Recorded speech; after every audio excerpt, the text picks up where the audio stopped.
feeling, or how did it feel yesterday? It feels good, Gary. Appreciate that. Okay. But no issues at all, or you were able to do whatever you wanted to do out there? Yeah, doing what I can. It's a process to get back 100% healthy, but training staff's done an unbelievable job as well. The offense, do you feel like the offense took a step forward yesterday from the Houston game? Yeah, I mean, obviously we didn't perform the way we wanted to the Houston game. Another divisional opponent in the Colts coming up, so we knew we had to be on our game. Proud of us, but ultimately we didn't get the job done of winning, and that's the greatest statistic that counts is winning. So just kind of trying to find where we can excel more as an offense. Trevor talked about. I'm sorry, Mike. Go ahead. Trevor talked about yesterday that in that last drive, that the confidence that everybody felt in the huddle before every play and executing that. He said he wouldn't have wanted to stand by any other guys. But yeah. You talking about, was there that kind of confidence when you guys took over on your own? There definitely was. 16 that you would do that. There definitely was. Trevor really set the tone. You could just tell, you could see it in his eyes, the intensity that he had to finish. Encouraging, voice inflection, everything that he was speaking was very, very authentic and raw. And I think some guys, just an experience of football, can give fake rah-rah, but he really set the tone for that last drive. And I think everyone was in one accord, just working together. And truly, we felt as though we were gonna finish in the end zone. So really proud of that group.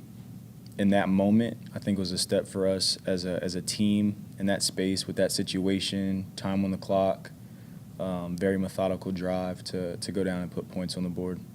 Doug had talked about finding ways to finish games, and I know you didn't finish completely as a team, but the offense really hadn't been in that spot to do what you guys did in that 10-minute drive. So was that a step forward?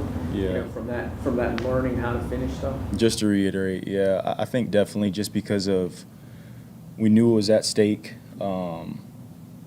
Some people may view it as pressure, as a pressure-like situation where we had to make something. But just from OTAs to training camp, the previous games of just putting plays together in a drive consistently all across the board, whether running, throwing, third down, converting, fourth down, whatever it is, and to have that type of result was really good for us, I think, as a unit to say, okay, now we can go back on the film when we have a piece, a stepping stone that shows that it can be done, and moving forward, just executing like that continuously. But when you guys ran the ball yesterday, It was dominant. Yeah, I mean, you've got some explosive plays coming out in the run game, too. I mean, how helpful is that when you're getting chunk run plays? That's a good front. We knew who they had up front. We wanted to control their box and control their D-line to establish the run game like that, and 61-yard runs, 20, whatever, you know the runs that we had. It's really good to see. Credit to our offensive line up front. Coach Phil putting those guys in the best position to be successful. Our tight ends coming in, having some really key blocks and 13 personnel, receivers getting in there. Christian Kirk had a really, really good block in the beginning of the game this spring. Travis on the towards their sideline down the field. Just an overall group effort of everyone being hands-on and efficient in the run game, and that ultimately will lead us to have more production, I believe, in the passing game as well in the future. It's always going to be when you're in a new system or whatever, it's different in camp and all of those stuff. Once you get in the games and you're in the system, there's probably a little bit of a learning curve. So where are you guys in that progression at this point right now? That's a good question. It's hard to say. I think we can run the football. I know we can run the football to be true with James, Travis, and even JaMychal getting in there. I mean, that was pretty awesome to see that guy have a phenomenal game like that. I think collectively we're putting pieces together. I don't want to sound like we're far behind, because we're really not. We've been in these games battling into the end with, a touchdown to go, 3 points to go, possession. We just got to finish these drives out. And when we're all playing on the same track, offense, defense, and special teams, not defense had a good game, but offense struggled, or vice versa, when we can put it all together, I think we're going to see more W's in the column at the end of the games, and ultimately that's what we want. Our coaching staff believes in that as well. How much did not having Marvin change what y'all were doing as receivers? Marvin's a special talent. I mean, he's been like that for the majority of his career, all of his career, really, whether it's one hand or two hands, whatever it is. But guys had to step in and fill in, and then obviously, Jamal had his little hiccup in there, so guys had to kind of get shuffled around. I thought that Tim Jones did a good job of stepping up and being ready to go. I know it didn't show maybe as far as like a lot of catches and things like that, but he was put in a position to run some routes that he didn't practice all week. I ran some routes I didn't get a chance to practice all week, but it's not an excuse, but that's why being in those meetings is important. The walkthroughs are important. Listening when coach is talking to one player. Press could be talking to Christian about a specific route, but Christian may have to move to another spot, and I might have to move to another spot. But you can't really replace the type of guy that Marvin is. But if we can play collectively as a whole, then I feel as though that drop-off will be minimized. October's been kind of a rough month for the team. How confident are you that you guys can get it turned back around, finish off the month strong and the rest of the season? Yeah, October's been spooky, to say the least. But you want to play your best football in November and December, and you don't want to peak too soon. And I feel as though this team is on pace to do something special down the road. Coming up, we have an unbelievable opportunity this week against the Giants. A good football team. They run the ball well. Great challenge for our defense. We know who they have on defense as we get into them a little bit more. But November, December, when we start clicking at that moment and we gain that momentum, I think that's what makes a dangerous team. And hopefully we can put ourselves in that category moving forward. I know you never want to take losses, but can, with such a young roster, these be good learning lessons to kind of prepare you to play that best ball late in the year? I think it can for sure. Losses will tell you a lot about yourself as a man in adversity and the type of character that you have instilled. And I think we're at a good point in our season now as a new Jaguars team to decide, are we going to turn the table and be something new, or are we going to fall into old habits? And I truly believe that this is a special group that moving forward. I believe in this group to win football games as coaching staff does. I think our coaching staff comes with a phenomenal game plan each and every week to allow us to be successful. Man, I take a lot of ownership in myself now it's my job to execute. So looking forward, I think it's a great opportunity for us. All good? Yeah, cool. All right. Thank you, guys. Yep, appreciate you. He's going to be day-to-day this week. Yeah. MCL strain or? It's a strain. Yeah, it's a strain in his knee. Yeah. Not having Marvin yesterday and Jamal for parts of the game, how much did that really impact the game plan and what you guys could do? It didn't, actually. Because we made the adjustments when we knew Marvin wasn't able to go. We made the adjustments. I had Kendrick Pryor up, and then Tim's been playing the last couple of weeks, and we just stuck to our game plan. And offensive line. I mean, when you rush for 240 plus yards, and Trevor was efficient in the passing game. Score 4 touchdowns, the whole thing. It didn't really change anything we did. So what's your pattern as a head coach when, obviously if the offense has a bad game, you can take the fall. Defense, especially if it has a bad game, what's your pattern there with that coordinator? Do you have any directives you give Mike this week? This, and this has got to be better. Well, number one, I still take the fall for the whole thing because I'm responsible for the team. So, you have conversations with the coordinators each week, and then I have conversations with the team, and everybody needs to know the importance of each game. Each game is its own entity, and there's things that still are kind of showing up in these games that are sort of self-inflicting, and it just so happened this week was third downs, in the second half, just being able to get off the field defensively, and 2 DPIs and a rough in the passer kept drives alive, for them. So those are all things that we have to eliminate, we have to correct, and I'm a big part of that, obviously, with the coordinators and the team. It's been a rough month of October. What's your confidence level that you guys can get back on the right track? I'm still confident in this group. Coaches, players, listen, it's when you put the tape on, it's about us. It's about what we do, and sometimes it's about what we don't do. And we've got a group of guys that want to get it fixed, and that's the encouraging part. And we just take them 1 week at a time, and some people want them sooner than later, and there's some patience involved, but everybody needs to know the importance of every play, every snap, every series, practice, games, the whole thing. That's just the nature of what we do.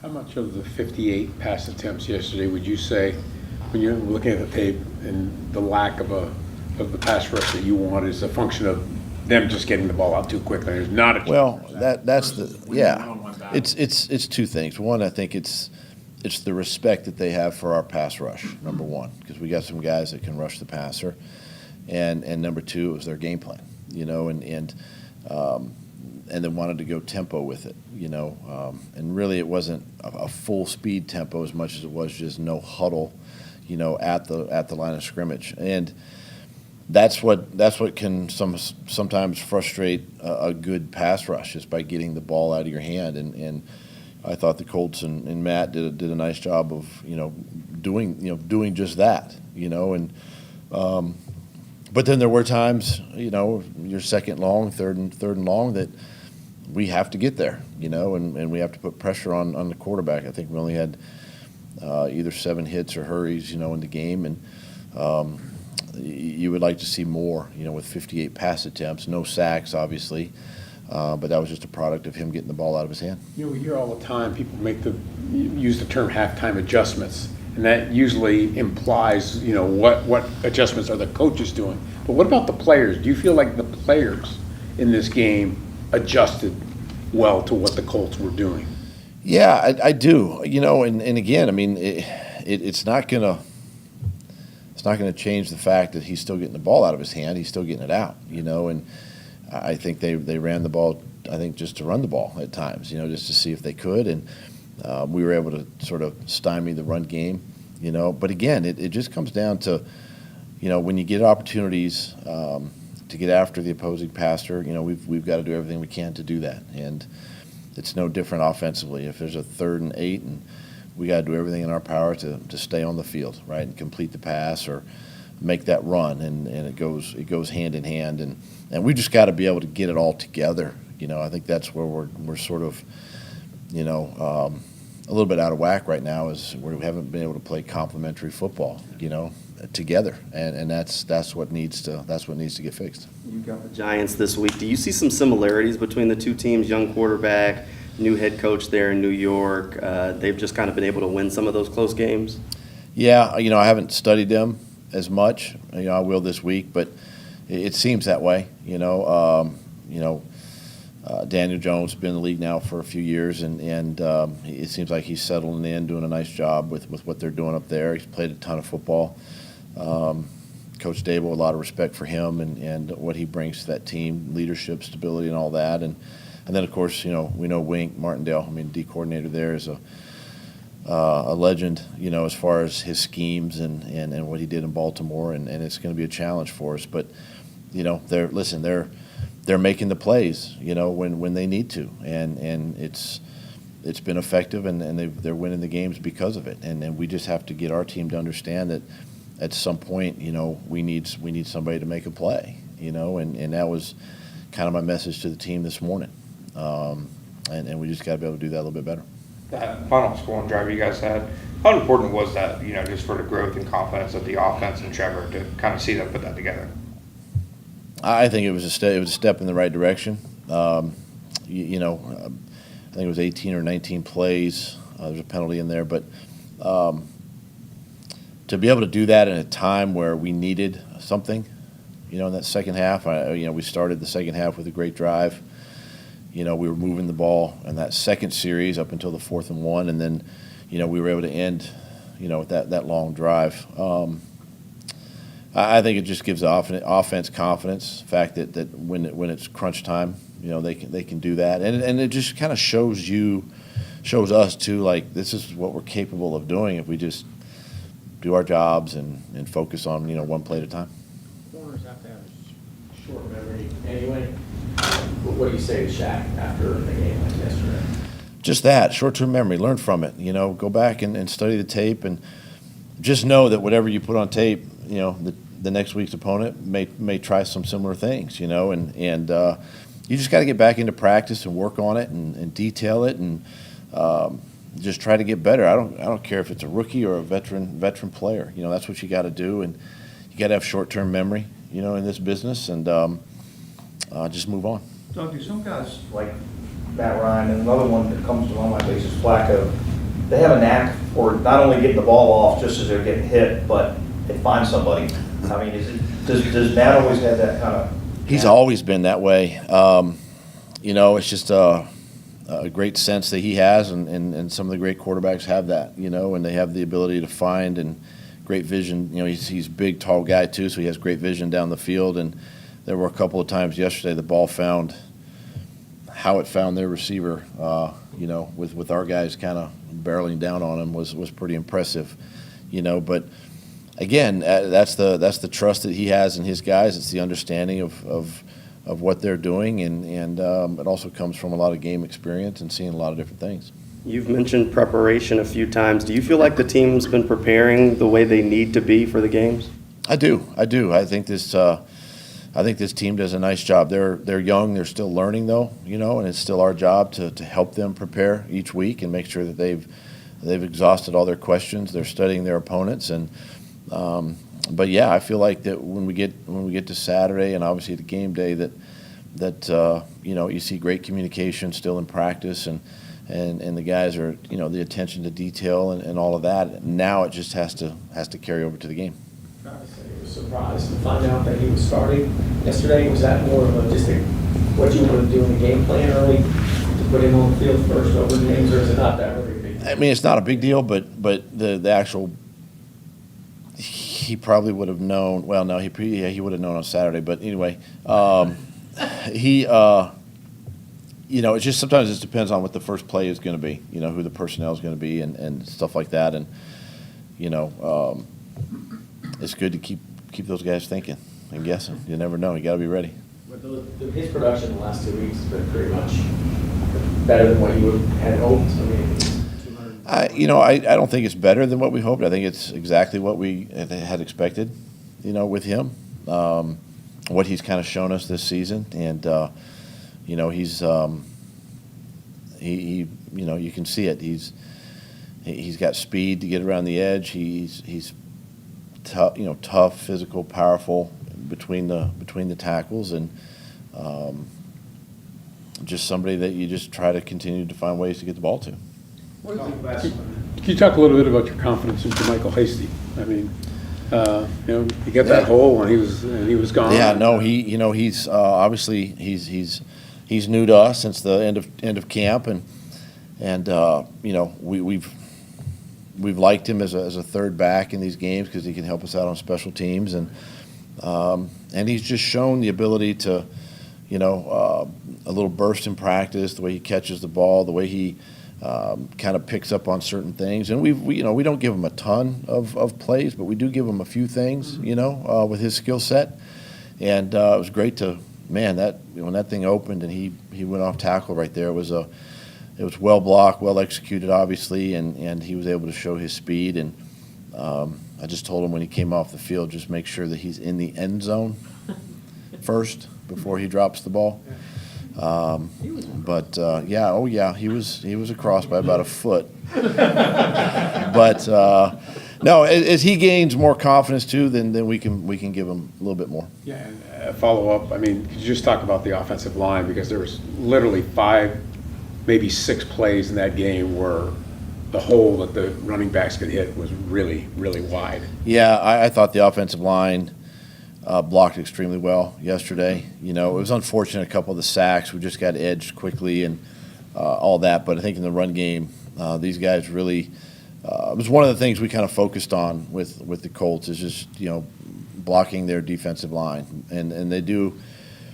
Two inside guys are really good. We know 91's a good player as well on the edge. And if we could somehow, handle their front, we felt like we could do some things in the running game, and it's a credit to the offensive line for that.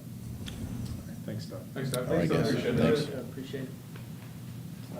a game plan like the Colts had yesterday where they're just getting the ball out of their hands so quickly? Can that be maybe frustrating for defense? It's definitely frustrating because, they get to just dinking and dumping down the field. I mean, a lot of times you see when I got into the league, when you see a quarterback doing that, you know it's going to be probably a longer drive if they execute what they're supposed to execute, and you got to be able to stand up in the red zone, which we didn't, do. I think we're 3 or 4 in the red zone. But when they were coming out and doing that, we saw that. I think we were good the first 2 drives, but something to get adjusted to, especially when they kept on going tempo. Keep based on the field or keep a nickel set on the field that they thought they liked, and trying to get us going out of that. How much do you expect to see more of that moving forward? And what are you guys going to do if you think of it as a chess game to kind of counteract that? We'll talk about that in the room. I definitely expect to see tempo at some point in the game going forward. I think we saw some tempo a little bit earlier in the season, but we'll be able to have a game plan for it, whether have a certain set of calls or in different formations or different personnels that we're in. I'm sure that's what we'll get to. Being able to rattle off some pressures if we need it, or man-to-man, or get in the zone, different zones that we ever need. Everybody just be on the same page and getting that communication out quickly. That's really all it is to it. It's been a rough month of October. What's your confidence level that you guys can fix the problems and be stronger heading into November and December? I got confidence in the boys because that's what everybody's kind of signed up to do. Obviously, we got to do it, and that's it's one thing to sit here and say, I want to fix this and that. It's really how we start fixing this and that. So really, we'll start on Wednesday practice. Everybody being on that same page and really gearing up to win on Sunday. But it really starts that Wednesday practice, and everybody knows that. Just trusting that process, and it's really getting out there and doing it. What difference is not having Oluokun in there? I like him in there. Well, first of all, it's depth at that position. You can see. Actually, I'm not going to talk about them. Like, just playing a full game as a 300 whatever pound man every snap. I'm sure that takes a toll on them. But so just having a rotation. But then in the run game, I'm sure he takes up gaps, kind of dominates his one-on-ones. But that's just the player he is. But we have a next man up system here. Like whoever's in the game, I have confidence in them to win their one-on-ones too. But I definitely like having them in there. You talked a lot about the turnovers to start the year, and you guys kept saying they come in bunches. The past couple of weeks, they've kind of dried up. How do you kind of get back to the well? We got to take advantage of the opportunities that come. I remember they had a fumble. They did have a fumble, and we didn't get it. So that's a want-to thing. We got to run the ball better. We got to, the ball is everything in that situation. The ball is oxygen, and you need oxygen to breathe. So if you want to breathe, get the ball. A couple balls left up in the air we didn't get to, but we got to take advantage of the ones that come. Get back to that. Doug said his message to the team this morning, I think, was at some point someone's got to make a play. But how do you guys balance wanting to be that guy, wanting to make that play with the do your job, don't get out of position type of things? Yeah. And not just defensively, offensively too. I mean, I can only speak for defense. Can't speak for offense. We kind of all get that, I got to make a play, But, the maturity part of it is do my job to make the play. Like, I'm going to do my job first, and then when that ball ends up in my gap, then I can make a play on that ball. Or I'm going to hit this, I'm going to get off the ball on this rush, I'm going to stay on sides on this rush, and then do everything perfectly, set up something, or hit the quarterback. Then all of a sudden it's an errant pass, and we can catch the ball and stuff. But, match our coverage tighter, pass off the routes better. It's really doing our job, and then when you do that, hand in hand, the plays come to you. But it's when the play's there, we got to make them. Yeah, but we all have to have that confidence in the room. It's not just one person make the play. When everybody's doing their job, you're seeing one-on-ones, it's winning that matchup or making the play that comes. How do you feel like the team's preparation has changed from week to week this season? I feel like we prepare. The plan is all the same. Obviously, sometimes, we're human beings. Sometimes you'll feel up and down and the week in practice and stuff. But my job is to come in here, get everybody on the same motivation that we were on in the beginning of the season, trying to prove doubters wrong or whatever, trying to prove ourselves right, trying to prove that we're a good team. I think we are who we put on tape, and I don't think we put great stuff on tape. Obviously, there was great stuff that went on tape, but, the end results and, what you can draw from it. There was not that great stuff on tape. So it's getting back to proving, we're that team that we can be.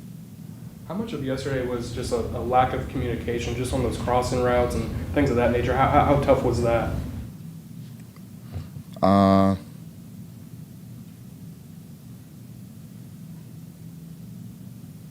I think we knew the plays that we were in. I don't think we knew that they're going to hit the crossing routes the whole game. Obviously, when they started doing it the whole game, there's adjustments that we should have had, maybe just in whatever coverage it was to come back with it. I know I missed one. Must have been third quarter, but whatever coverage you're in, when they show us a specific formation, especially when they're going hurry up, they only have so many plays that they can do. So when we see that formation again, expecting the same routes, they kind of just drained us out the front side. Like, I don't even know if they were running real routes. Expecting to hit the low or the high crosser, just coming to match with it. But that's something that we see on film and we know we can adjust to now. But it's a learning thing. What do you have to do to sort of counteract those crossing routes? What does the defense have to do to It's adjust? more of a match thing. If you want to get in like football, you could play man to man, or if you're in zone, you kind of got to match the back side when they flood the front side. Yeah, or you get to the quarterback and tackle him before it throws it. Anything else? All right. Thanks, Foye. Appreciate it. Thanks, Foye. Yep. Appreciate it.